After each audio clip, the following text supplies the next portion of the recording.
what we tend to find is having that sense that you have a purpose in life seems to promote these positive aging outcomes like better health, better well-being. And even we've done a number of studies looking at how, a sense of purpose predicts reduced risk for early mortality and reduced risk for the development of non-normative cognitive decline and dementia and Alzheimer's later in the lifespan.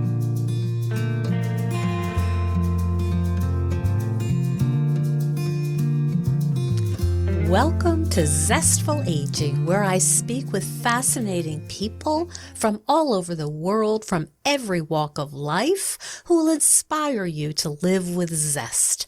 I'm your host, Nicole Christina, and my mission is to bring you optimism about aging and help you make full use of the new opportunities that only come at this stage of life.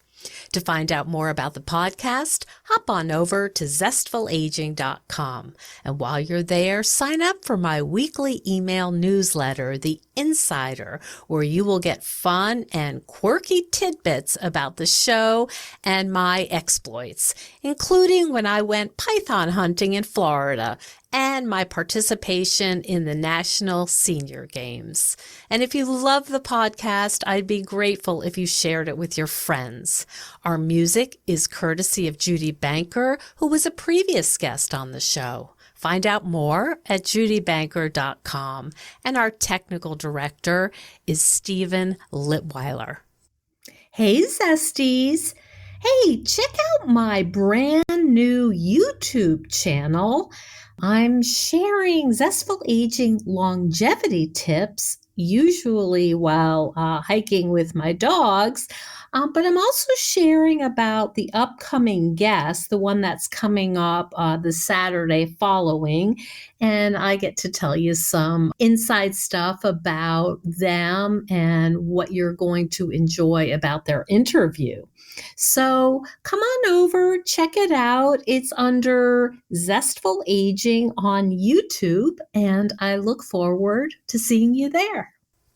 Well, have you ever listened to the NPR show, The Hidden Brain?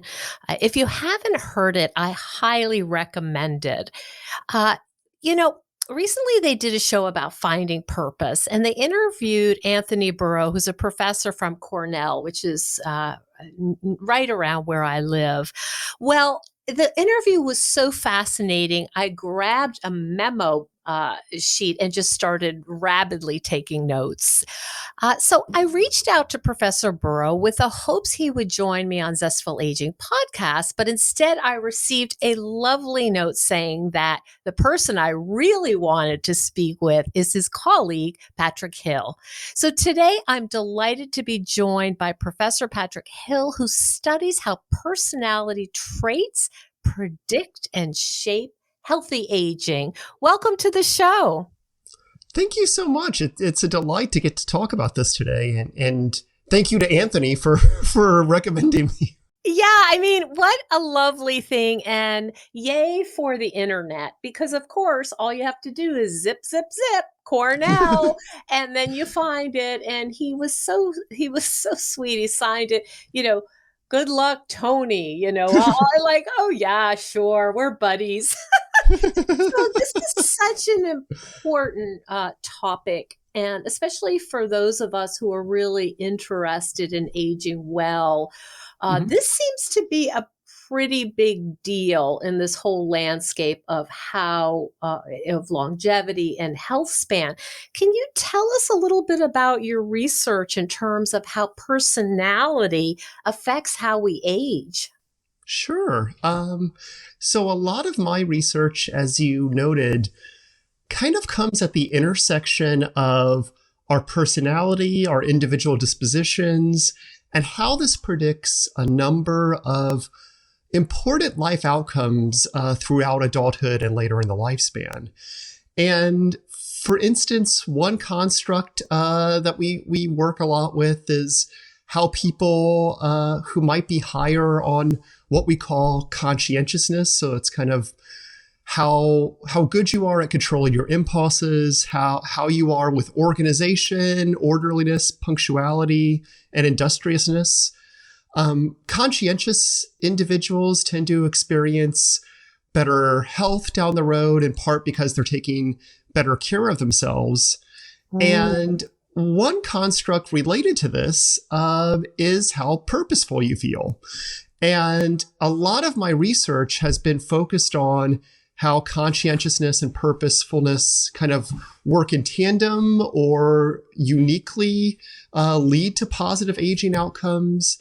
And when I talk about like a sense of purpose, the way we typically identify it and define it is with respect to this sense that you have something big, some broader aim for your life that's giving you a sense of direction, that helps you to organize your day-to-day activities, organize what you want to do in the short and long term towards making progress towards that bigger purpose. Could you give some examples, Patrick? Because Yes.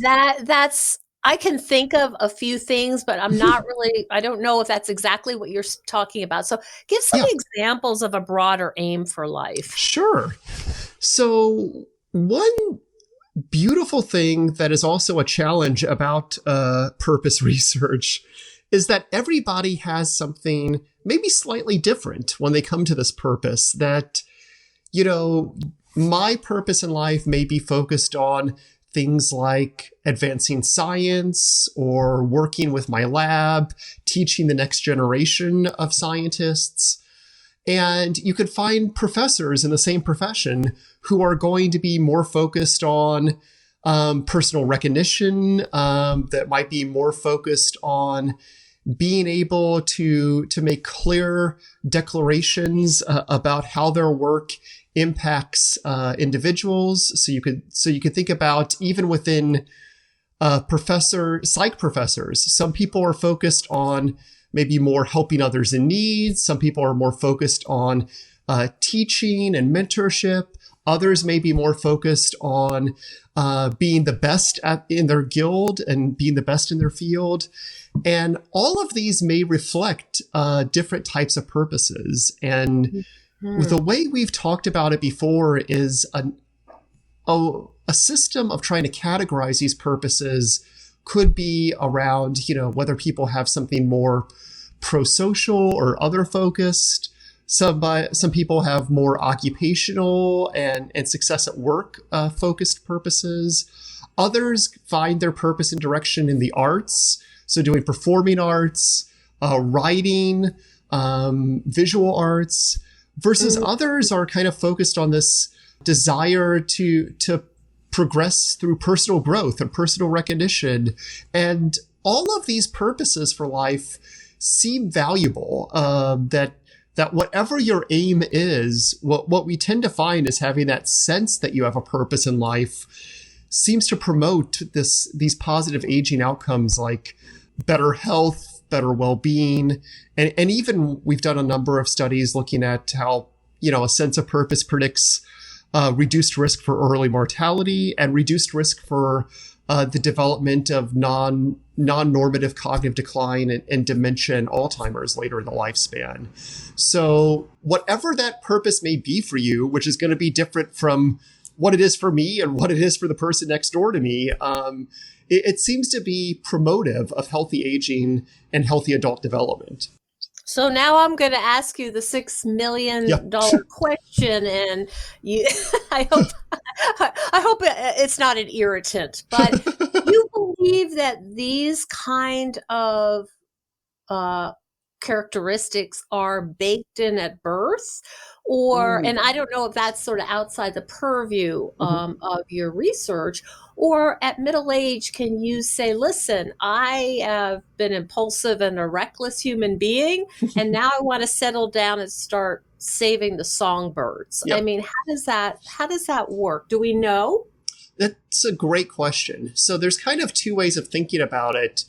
One, when it comes to the more traditionally studied personality dimensions, things like being conscientious or extroverted and so forth, we tend to find, you know, there might be a little bit of heritability. There is certainly some component of this that's heritable, but we have the capacity to change our personalities throughout the lifespan. There's a number of studies from our lab and others showing that even later in life, individuals can start to develop these tendencies or start to decline on these tendencies, depending on what you're looking at.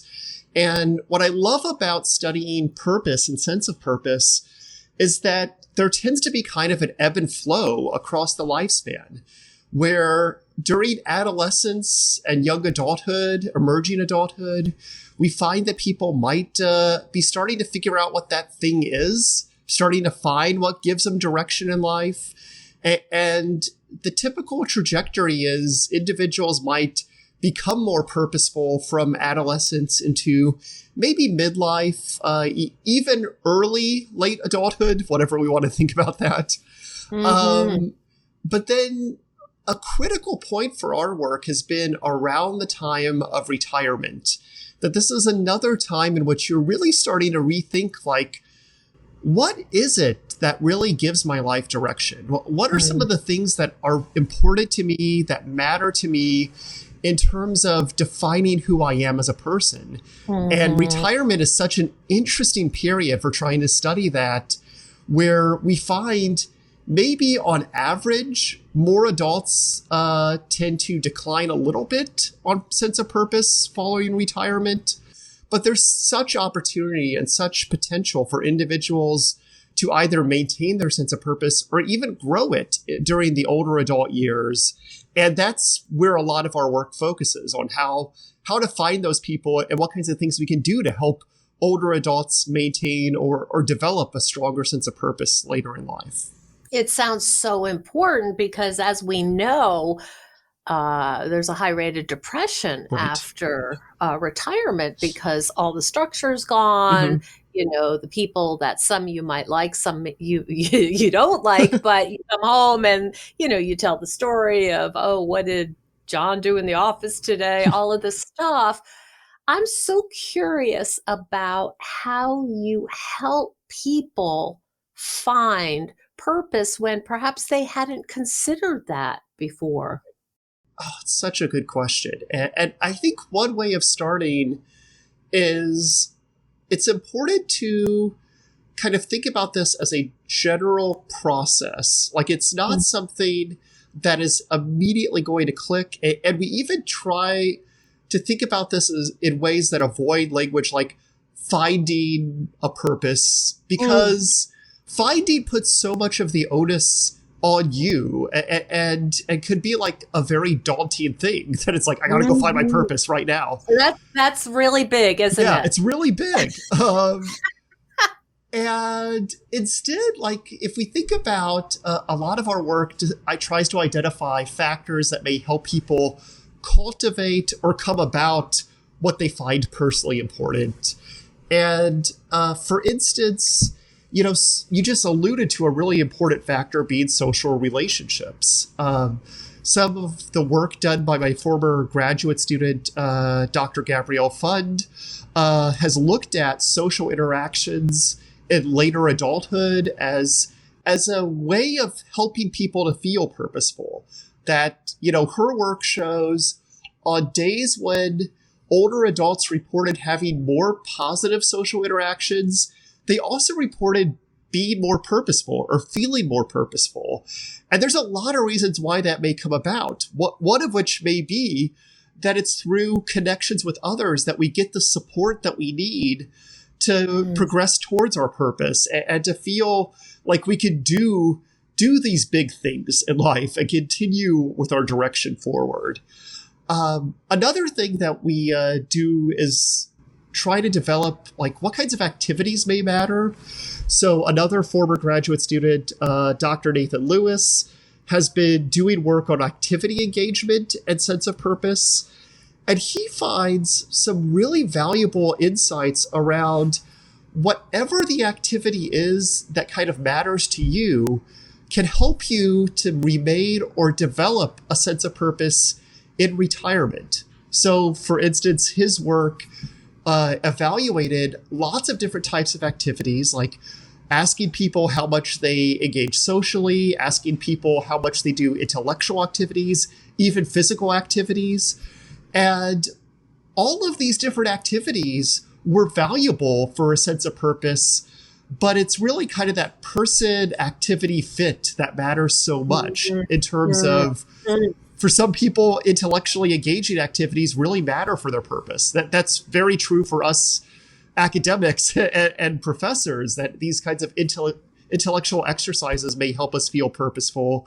Whereas for others, it's really in the connections with the people around us, or even being physically active and continuing to maintain our functioning could be integral to maintaining a sense of purpose.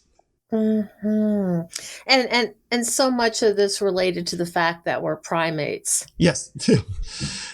Mm-hmm. Yeah. And so much of it is also related to, like, you've kind of alluded to this widespread societal belief around like productive aging and maintaining an active, maintaining activity and maintaining an active role, which is getting more and more important as the lifespan gets longer.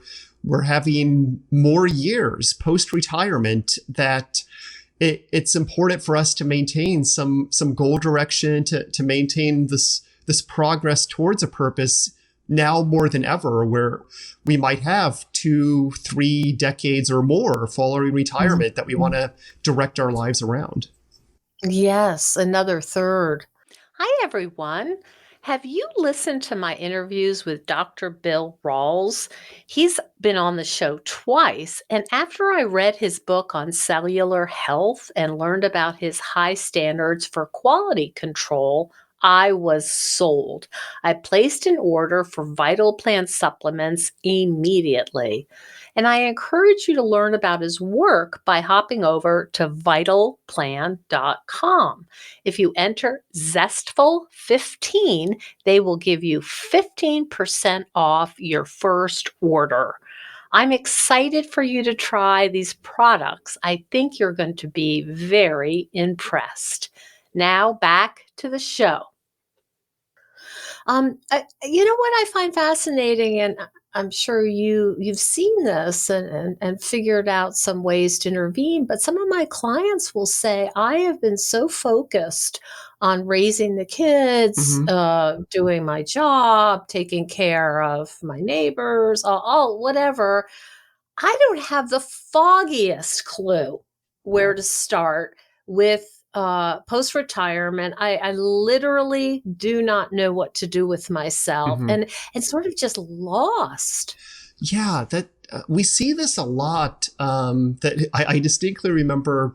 There was one time I gave a talk about my work to an academic audience, and one staff member came up to me afterwards, and she was only half joking when she said, like, I just put in my paperwork for retirement. Should I take it back now? Like I'm like worried after your talk. And you know, what's interesting is I think the key to trying to help people cultivate or develop the sense of purpose following retirement is to avoid that kind of big, daunting, like, capital P purpose.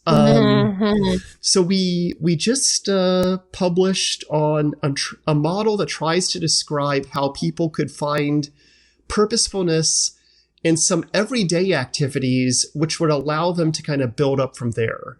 So, for example, I did some interviews a while back in a retirement community, and our lab found retirees mentioning what to them might have felt like kind of lower level things like gardening and decorating the community as the things that really matter to them. But then would say, like, I don't have a purpose or I don't have a direction in life. And it was once we talked through with them, it's like, okay, well, why does gardening matter? Well, I would love to be able to provide a beautiful environment, to provide something to my fellow community members that they can appreciate when they're taking their walks around the community. And we helped them think it through of like, okay, that is an activity, something that gives you this sense of direction in the moment. and you've kind of built a habit around that. So the next step is, once you find those activities that are personally important to you, building these habits where, every morning I'm going to wake up, put on my gardening clothes and go take care of the community. And eventually, once you identify those habits, it's like, oh, maybe I do have something that's been guiding me this whole time. And I never thought about it. Yeah. That's so energizing when I hear you talk about that. I can imagine you having these interviews and sort of the light going on. Yeah. And people saying, wait, I thought I was just pulling weeds, but this is like much more important and helpful and generous than I actually articulated to myself. Yeah, it is really fun to do these interviews, and we also see it in our college students here, where we almost have like a purpose intervention working in our lab. That you come into the lab and you read all these papers about purpose, and it can be kind of immediately anxiety producing of like, oh gosh, it leads to all these good things, and I don't know what mine is yet. And one thing that we like to tell the students, which fits in with your original question about work, is that your work, your occupation, as well as your major in college, is not necessarily your purpose in any way. It's why you're doing that. And like, why did you want to be a psych major? Why did you want to be a teacher? Because at some point, whatever that occupation is, you're going to lose it. And you need to figure out what are the things that help you to maintain that purpose post-occupation, or maintain that purpose after you graduate. So it's important to know, like, okay, it's not that your purpose in life was to be a doctor. It was your purpose in life was to help others in need or to do important science. And those kinds of things could continue in retirement and after you leave school. So it just sounds so fun, for lack of a better word, engaging. And I can imagine these conversations and people saying, oh, yeah, you're right. I remember as a kid, always taking care of my neighbors, and that's always been me. Right. And now it's sort of the strand has followed through, and now I'm doing pre-med. And then you're really helping people know each other, themselves in a very deep way, which they may not have just connected the dots. Right. And it's so much of that, like, I love that phrase. It's connecting the dots and starting to think through, like, okay, what today? We like to start with, like, what today did you do that made you feel like you were directed in your life? And going on from there, and as you know, like, it's not that we're necessarily reinventing the wheel with these activities. Like, these are things that clinicians have thought about for years, of how to help patients reorganize their lives around things that matter. But we're kind of doing it in a new way of thinking about this with respect to purpose, and helping people break down that big daunting thing where almost the last thing that we want to do, we're starting to realize, is start with, like, what is your purpose in life? Tell me about it in great detail. Like, that could be such a frightening And it question. better be good. Yeah, it better be good. Better be good and important. Yeah. I love that. Is so brilliant. And you know what I'm thinking too, and you alluded to this a few moments ago, is I suspect this is fluid.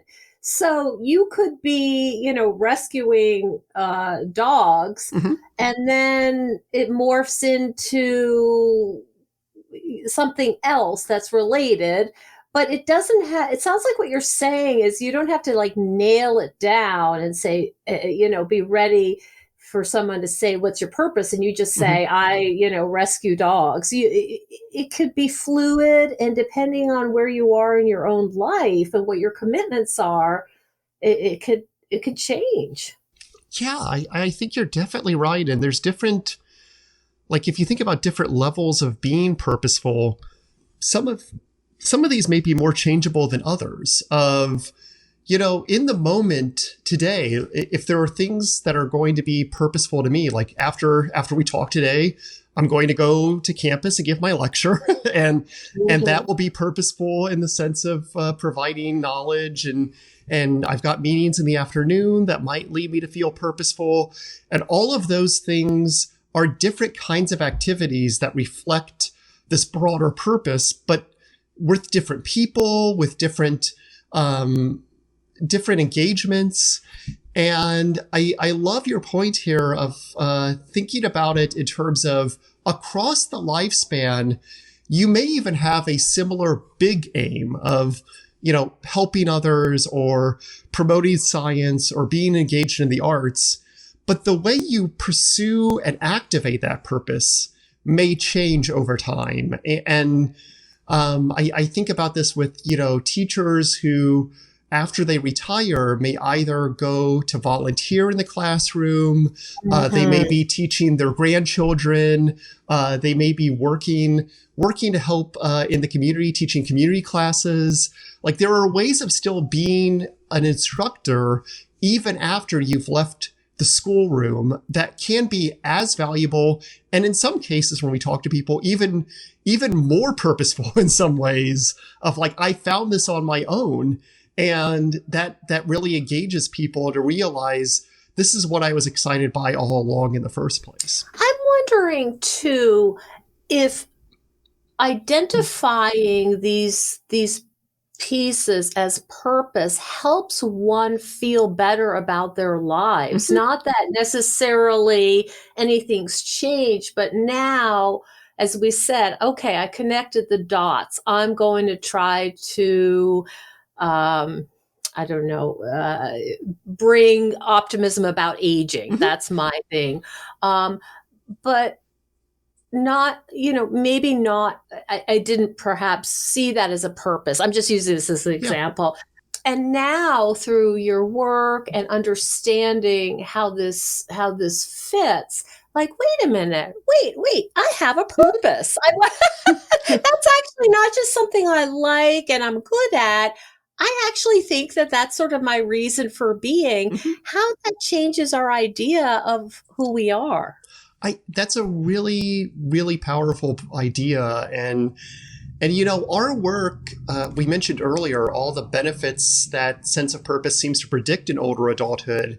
And one of the reasons, or two of the reasons are, one, people who have this kind of sense of direction are less likely to get shaken by things that happen to them in their daily life. And by that, I mean, they're less reactive to the stressors that we all deal with, and even less reactive, like overly jubilant or over the top about positive things. Like they're able to maintain their emotions, like they regulate themselves better. And they also, secondly, take better care of themselves. We find several cases, my lab and several others have shown, sense of purpose leads people to healthier lifestyle behaviors.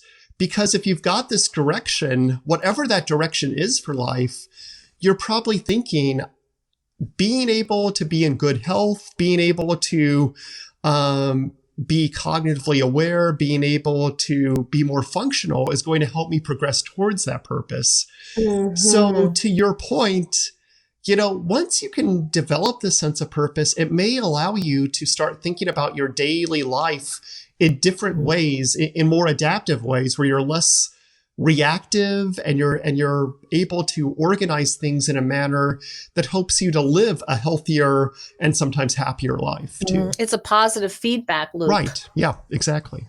That's really wonderful. So my takeaway here is that it doesn't have to be capital P purpose. It can be these little things that you weave together to actually help you feel like you have an aim or a direction, but it doesn't have to have this like big lights and I found my purpose. It can be more subtle and quiet than that. Yeah, I think that's really a key and something that we've we've been trying to do more and more on like how we measure these constructs, and we identify like it's really that sense of purpose that seems to be a valuable component of healthy aging, more so than like, have you identified a really important purpose for your life? Yeah. Mm-hmm. Yeah, it doesn't have to be saving the planet. Mm-hmm. It could be making sure your sidewalk, and well, you use that beautiful example of the gardening, having a pleasant place for your neighbors to walk. Yeah, that's so helpful. It's so easy to get overwhelmed by, I think, some of these things. Mm-hmm. This is really practical and helpful, I think, for our listeners. Where can people find out more about your work? Yes. So I'm here at Washington University in St. Louis, and I run the PATH lab. You can come to our website, as well as I'm a co-host on 2 different podcasts now about purpose. Yeah, we're trying to get into your game, but you're doing better at this than we are. You definitely need support staff, yes, right? We definitely need support staff. Boy. We're learning that very quickly, but anywhere that you go, you could look up Your Direction or Bite-Sized Purpose, and we're starting to produce episodes on both fronts. So, and when you say bite, like BITE? BITE, yes. Bite size, like little bite of purpose. Yeah. So great. So helpful. I will send people there in the show notes. Thank you so much thank you so much. Clarifying this and really helping us think about this in a way that doesn't overwhelm and make us feel like we're not doing enough. Yeah, that's the first step. And I'm so grateful for this opportunity to talk with you and to talk with your audience about that. Thank you so much for joining us on Zestful Aging. If you like the podcast, please share it with some of your friends. If you think decluttering could help you feel better and you could use a little assistance with that, check out the online course I've developed with professional organizer and designer Carrie Luderin. It's called Too Much Stuff. And Too Much Stuff is different from other courses or articles or guidance you may have used up. We give you clear steps to deal with the clutter and the tools to help you face the overwhelming feelings and the emotions that come up when we're going through our clutter. And a lot of those emotions are just feeling anxious or guilty or just basically flooded with a lot of different confusing feelings. The course is really practical. It's realistic. The lessons are short and punchy, and they're really manageable. We're not trying to set you up for some long exploratory, super in-depth, burdensome experience. We want something really helpful for you right now. We all need help with our anxiety. So being surrounded by more calm and less chaos can really help. So now's a good time to clear out the clutter so we can focus on what's really important in our lives. So find out more at zestfulaging.com. You'll see more about this under the web courses tab. If you have any questions, just shoot me an email at zestfulaging@gmail.com. Thanks so much. And stay tuned next week for another interview with a fascinating and inspiring guest.